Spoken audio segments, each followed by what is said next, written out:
నేను ఒకటే కోరుకుంటున్నాను, హిందూ సాంప్రదాయం అన్నది భారతదేశంలో ప్రజ్వరెల్లాలి. అందుకు నా వంతు ప్రయత్నాన్ని ఎప్పుడు ఎల్లవేళ్ళ నేను చేస్తానని కూడా ఈ సందర్భం మనం చేసుకోవాలి. అంటే మీరు మెట్ట ప్రాంతంలో అనేక ఈ పథకాలు తెచ్చారు, అవి కూడా ఒక ముగ్గు కింద రూపొందించారు, అనేక ప్రాజెక్టులు ఏవైతే ఉన్నాయో అవి కూడా పెట్టడం జరిగింది. ఎలా చూడాలంటారు ఇక్కడ? వాళ్ళు చాలా తెలివిగా చేశారు. ఇక్కడ నేను చేసిన కార్యక్రమాలే కాదు, చెయ్యబోయే కార్యక్రమాలు కూడా గుర్తుకు తెచ్చారు అందులో పెట్టి. అందుకు మాత్రం మనస్ఫూర్తిగా వాళ్ళు ఇచ్చినటువంటి సలహాను తీసుకుంటున్నాను.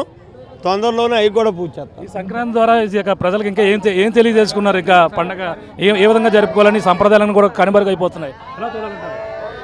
ఈరోజు ఎంత సంతోషంగా అయితే మా నియోజకవర్గం ప్రజలు ఉన్నారో అంతే సంతోషంగా భవిష్యత్తులో కూడా ఉండాలి.